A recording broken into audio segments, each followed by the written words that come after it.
Hey y'all, Chef IrixGuy here, back again from the Appalachian Ocean.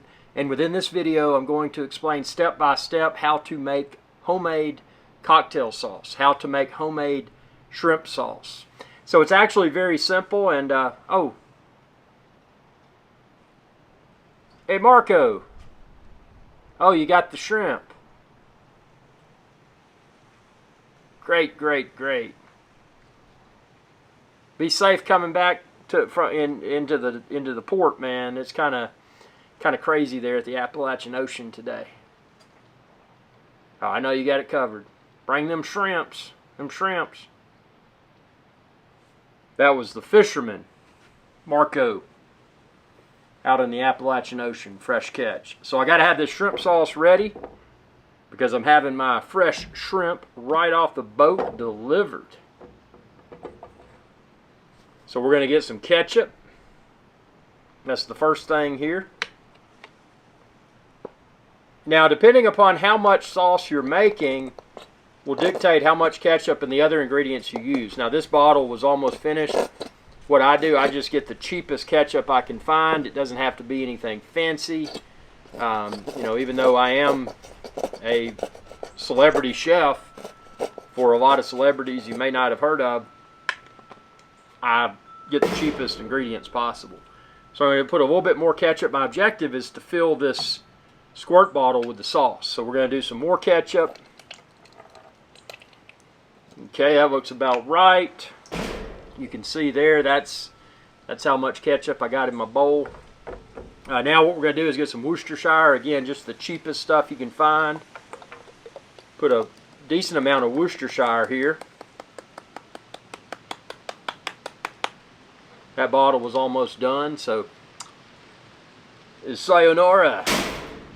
And now what we're going to get is some lemon juice. If you got fresh lemons, use them, or you can just get this, you know, this 100% juice, whatever. Now, you don't want to put too much lemon juice because it'll make it overly sweet. So just a moderate amount of lemon juice.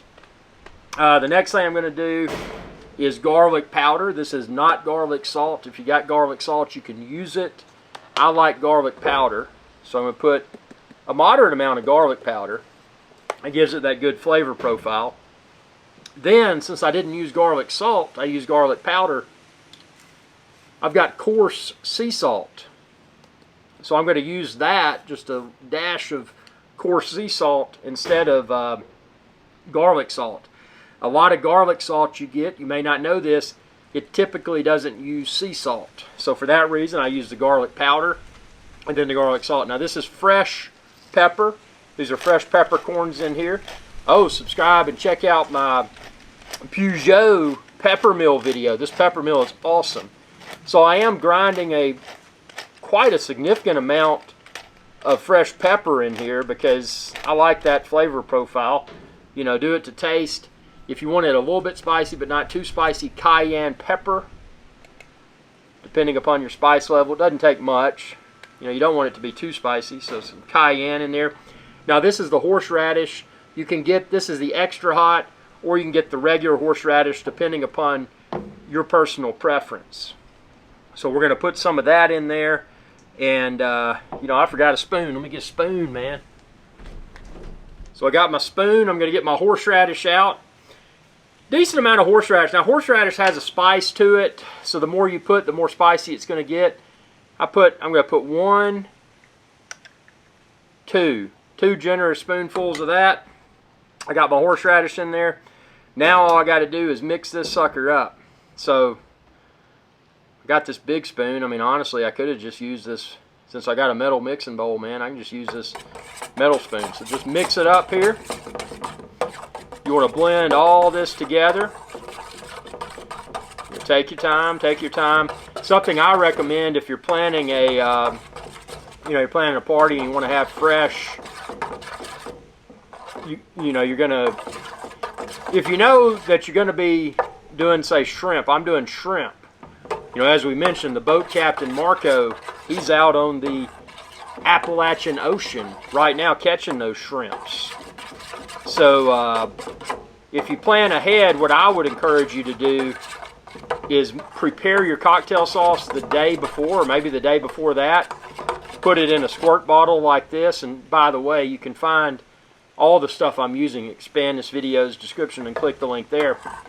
But I would bottle it up in a squirt bottle and put it in the fridge at least the day before, because that enables this cocktail sauce that's mixed together for the flavors to blend, and it's just going to make your cocktail sauce even better.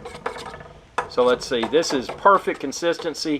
Cocktail sauce doesn't need to be runny, but it doesn't need to be thick. And when you add the the lemon juice, that kind of makes it a little bit runnier. So does the Worcestershire. So if you get it too thin, you can thicken it up by adding more ketchup, because ketchup is obviously the thickest ingredient that's part of the cocktail sauce. Now, if you wanted to, you could also add, some people like to add a hot sauce in here, like a, off the shelf one. A common one would be a Tabasco sauce. Maybe you add a little bit of Texas Pete, maybe you add a little bit of Louisiana hot sauce. All that I did, as you saw, for the spice, I'm getting the spice from the extra hot horseradish. Again, you can get horseradish that's not extra hot. And then I'm also getting the spice from the black pepper. Black pepper is not super spicy, but it adds a little bit of spice. And then the most spice I'm getting from the cayenne pepper. Now, if you wanted to make something really spicy, you could use ghost pepper, whatever. But, like I said, being Chef IrixGuy, celebrity chef for a lot of celebrities you've never even heard of, I like to go safe. I don't want it to be bland.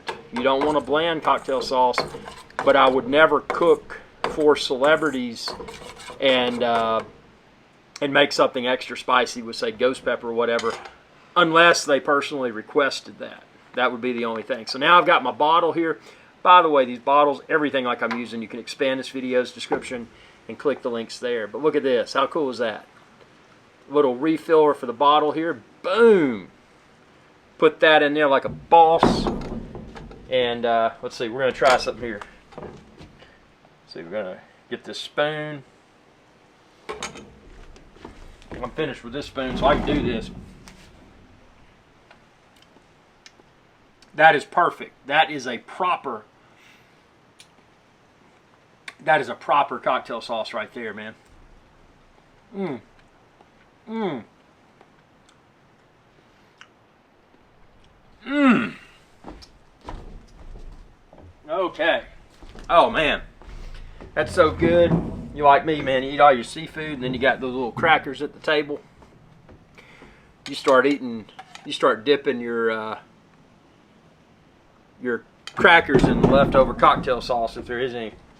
Let's see, look at this. You can fill your bottle using this funnel here.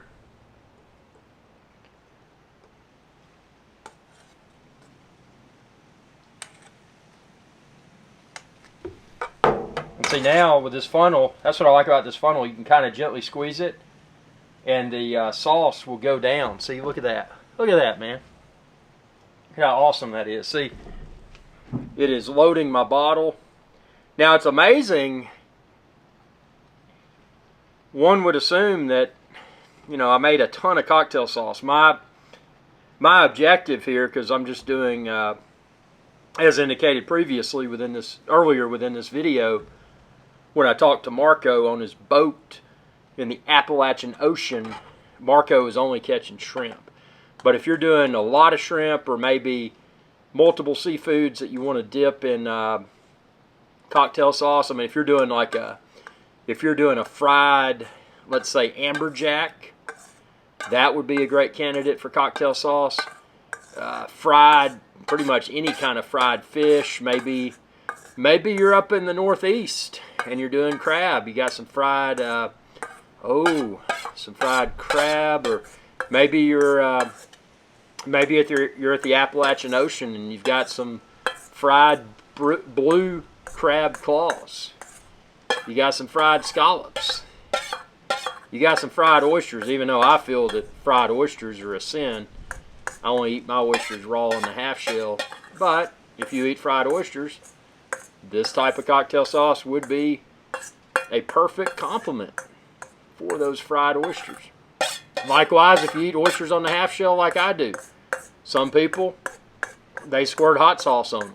Some people do what I do, and they dip them in cocktail sauce like this. Cocktail sauce is such an easy to make and wonderful complement for seafood. The seafood will be like, thank you, bro, thank you. It's the ultimate complimentary item. Look at this. See, I'm just going around here. Man. But see, like I said, I'm doing this the day before, and then that way when I put this cocktail sauce bottle in the refrigerator, the flavors will further blend. Because you notice I didn't heat this up on the stovetop or anything. I strictly stirred this together. You know, there was no boiling or cooking required for this. This was just, you know, just mixing in a mixing bowl. But man, that's pretty much. So I mean, I didn't want to make an excessive amount. I mean, you could, if you check your expiration dates primarily for the horseradish, because typically the horseradish is going to have an expiration date that's not as long-winded as, say, the ketchup or the other ingredients. But if you check the date of your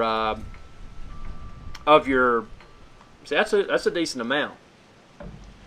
If you check the expiration date of your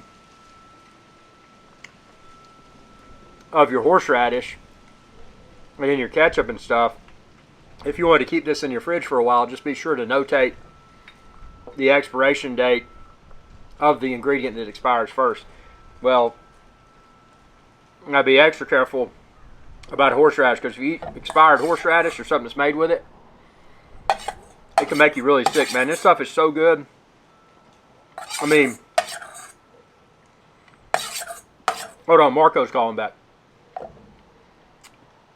Hey Marco, I got you on my little earbud here. Oh, so you made it to the dock? Awesome. How's engine number 2? Is it still smoking a lot? It caught on fire. Okay, but it just burned up engine 1 of 2. It didn't burn up both. Oh man. Well, at least you made it back to the dock safely, and the boat will be is in a state that's able to be repaired. You got 12 dozen shrimps. Appalachian Ocean's finest shrimp. Okay, well, I got the cocktail sauce ready. Keep that stuff on ice, man, because I'm going to serve this stuff up. Cook it up and serve it fresh. Be safe. Okay, that was Marco again, out on his boat in the Appalachian Ocean. Had a little bit of engine problems.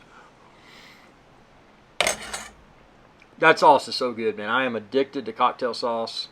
And now all you got to do is put your top on your bottle, put it in your refrigerator, let those flavors blend. Dip your shrimp in it, you know, boiled shrimp, steamed shrimp. I'm going to do these shrimp actually in the air fryer. So they're going to be breaded. And then I'm going to squirt fresh lime juice on them and then dip them in this cocktail sauce that I just made. So that's how to make homemade cocktail sauce. Great skill to have, whether it's a holiday party, whether you're at a seafood restaurant and they have all the ingredients on the table and it's like, bro, how do I make my own cocktail sauce? And you don't want to feel like an idiot. When you make this sauce, wherever you are, and people say, man, that's so good, how did you learn how to make it? Say, oh, Chef IrixGuy. Who's that? Well, subscribe to his channel, youtube.com/IrixGuy. Send them my way. If this video really helped, send me a super thanks. Not required, but appreciated. You can find that thanks button down below this video. You can choose to send me a super thanks. It helps to support videos like this one. And be sure to subscribe, ring that bell, and check out all my videos. And again, all the ingredients like I'm using, you can expand this video's description and then click the links there. Y'all have a good day.